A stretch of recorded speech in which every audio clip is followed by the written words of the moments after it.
नमस्कार, आप देख रहे हैं प्रदेश टाइम न्यूज और मैं आपका पुष्पेंद्र भूषण। हमारे खास प्रोग्राम में खास बातचीत में एक शख्सियत से आपकी मुलाकात करवाने जा रहे हैं जिन्होंने पहले व्यापार में, फिर राजनीति में और अब सामाजिक कार्यों में काफी रुचि हमें देखने को मिली।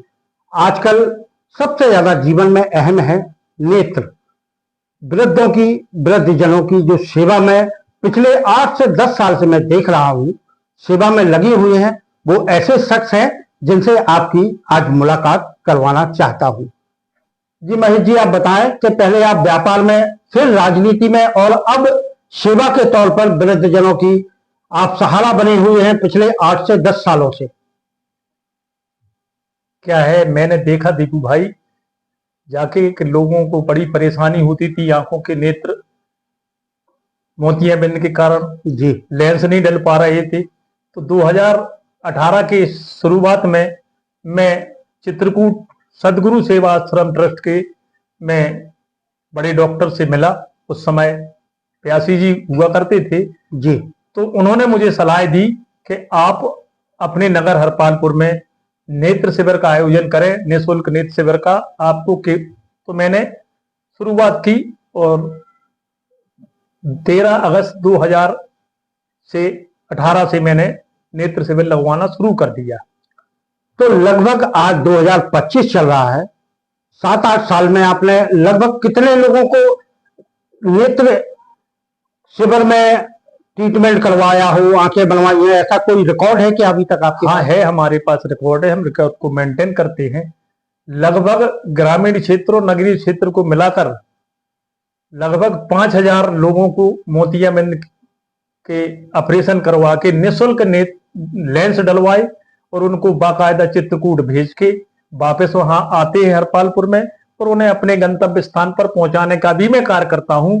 और आज तक इतने 8 वर्षों में किसी भी व्यक्ति की जो जिसके आंखों में लेंस डला है उसको आज तक कोई परेशानी नहीं आई। ऐसी ऊपर वाली की कृपा भी रही हम पे। तो जो नेत्र शिविर है जो प्रत्येक माह की 13 तारीख को लगता है जी, एक अहम बात है कि हर माह की 13 तारीख को अपने व्यस्त जीवन में से इतना अमूल्य समय निश्चित तौर पर निकालना एक कठिन बात होती है। तो कैसे इतने सालों से आप उस चीज को मैनेज कर रहे हो? कभी होता है कि कोई रिश्तेदारी में शादियां भी हो, कोई बहुत से ऐसे काम आवश्यक होते हैं, तो लेकिन फिर भी आप 13 तारीख को वहां उपस्थित होते हैं, तभी वो नित्य शिविर लगता है। तो दीपू भाई मैं बताऊं कि 13 तारीख को ही मैंने क्यों चुना था। 13 अगस्त क्योंकि मेरा जन्मदिन था। अच्छा। मैंने अपने जन्मदिन की तारीख को ही चुना था और मैंने प्रण किया था कि इन स्थितियों परिस्थितियों में कोई भी काम आता है, कोई भी बाधा आती है तो उसको हमें बाधा में न करते हुए ये काम पहले करना है। और मैंने शिविर में हमेशा ईमानदारी से, तन मन से पूरा सहयोग दिया और लोगों को जागरूक किया है। तो क्षेत्र में भी हमने प्रचार प्रसार लगातार करते आ रहे। अब हालांकि हम उतना प्रचार प्रसार नहीं करवाना पड़ता है, हो चुका है, और लोग बाग आते हैं 200-300 की संख्या में। यहाँ पर परीक्षण होता है। एवरेजन 25 से 35 लोग लेंस डलवाने के लिए यहाँ से सदगुरु सेवाश्रम चित्रकूट धाम जाते हैं और उनका लेंस प्रत्यारोपण होता है। तो इस कार्य में कितने लोग और कौन कौन से आपके सहयोगी हैं जो सदैव आपका इस नेक कार्य में आपका सहयोग करते रहते हैं?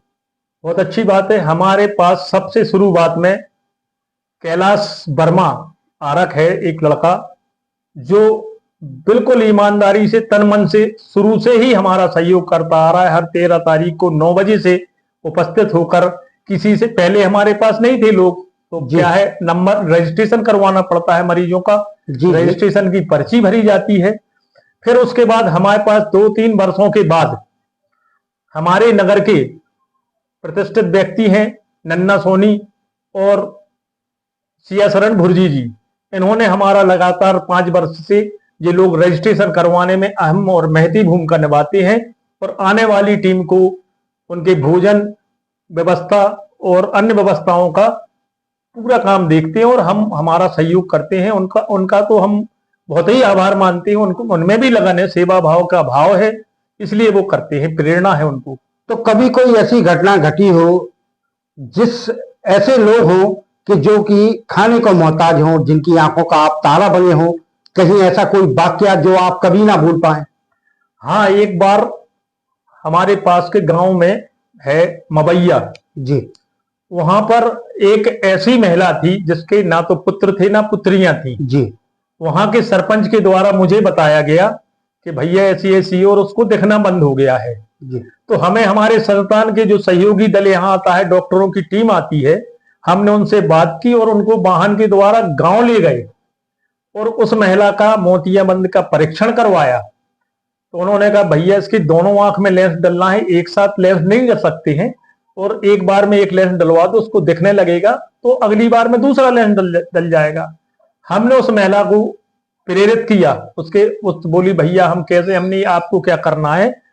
तो हमारे जो सहयोगी कैलाश वर्मा जी हैं, उनको उस महिला के साथ भेजकर, जबकि उसको दिखाई नहीं देता था, और लेंस का प्रत्यारोपण हुआ। उसके भाव और को जब देखा मैंने, जब हमें अपने आप को गर्व महसूस हुआ, जब लौट के वो आई, उसको जब दिखने लगा, लाखों लाख दुआएं दी हैं, तब हमें ऐसा लगा कि हम जो काम कर रहे हैं बहुत अच्छा कर रहे हैं। कभी कोई ऐसा आपके सामने सवाल या प्रश्न आया हो कि आपको आर्थिक तौर पे मदद चाहिए हो इन नेक कामों के लिए, और आपने किसी का सहयोग लेकर उस नेक काम को किया हो? नहीं, ऐसा तो कभी वाकया नहीं आया है, क्योंकि यहाँ पर जो भी होता है वो निःशुल्क होता है। और अगर कोई ऐसी स्थिति आ जाती है, कभी कभी आंख में पर्दा जाला और मांस जम जाता है, उसका ऑपरेशन अलग से होता है, जिसमें 5 से 6 हजार रुपए का खर्चा आता है। जी। ऐसे दो लोग जो हम पता लगा लेते हैं कि ये वाकई में गरीब है, देने के योग्य नहीं है, तो हमने ऐसे 2 लोगों का स्वयं की जेब से बहन भी किया है और उनकी आंख का हमने मांस हटवाया है और लेंस डलवाया है। लगभग इस कैंप को लगाने में प्रत्येक माह की 13 तारीख को कितना खर्चा आता होगा, और कितना परिश्रम आप करते हैं, कितना समय देना होता है? बहुत अच्छी बात है, लेकिन मैं क्या है दीपू भाई, मैं स्वयं ही इस खर्चा को वहन करता हूं, और हमारा लगभग 2 से 3 हजार रुपए प्रति माह का खर्चा होता है, कोई बड़ी रकम नहीं है, और मैं इसमें किसी से भी आर्थिक योगदान नहीं लेता हूं। लेकिन शारीरिक योगदान के लिए मैं हमेशा लोगों से कहता रहता हूं कि आप लोग आके हमारी रजिस्ट्रेशन करवाने में सहयोग करें, मरीजों को बिठाने में सहयोग करें, एम्बुलेंस तक बिठाने में भी जरूरत पड़ जाती है, कभी कभी कई दिव्यांगजन भी आते हैं तो उनको भी बिठलवाते हैं। तो कई हमारे अपने नगर के लोग हैं जो हमारा सहयोग करने के लिए आ जाते हैं, उनका तो मैं हृदय से धन्यवाद भी करता हूं। और कभी ऐसी जरूरत पड़ जाती तो मैं स्वयं भी चित्रकूट चला जाता हूं, कई मरीजों के साथ गया भी हूं 2-4 बार। ऐसी बात नहीं है, हमें सहयोग मिलता है। जैसे आपका परिवार पहले व्यापार, जी जी, आप पहले, फिर राजनीति, मतलब हमें लगता है आप पार्षद भी हरपालपुर से रहे हैं। हाँ हाँ हाँ, जरूर। और अब जो सामाजिक सेवा, तो मतलब तीनों दृष्टिकोण को आप किस तरीके से देखते हैं? तीनों चीजें अलग अलग हैं जी।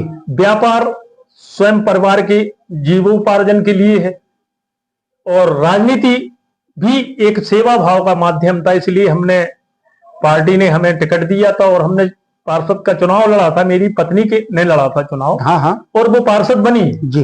तो उस माध्यम से भी हमने सेवा भाव का ही रास्ता चुना था, और वो भाव लगातार जागता रहा। अब इन संस्थान से जुड़ने के बाद ये जो भाव आया है कि लोगों को नेत्र ज्योति जो आवश्यक है उसको प्रदान करने में हमें असीम आनंद प्राप्ति होती, और ईश्वर से हमें सहयोग मिलता है, और ईश्वर हमारी आस्था, ईश्वर में जो आस्था है उससे हमें पूरा मन प्रसन्न रहता है।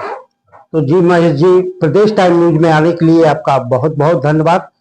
तो ये थे हमारे साथ हरपालपुर से महेश राय जी, जिन्होंने पहले व्यापार, फिर राजनीति और अब जन सेवा में अपना जीवन समर्पण किया। अगले अपडेट में फिर आपसे मुलाकात होगी, तब तक के लिए मुझे दीजिए इजाजत। नमस्कार।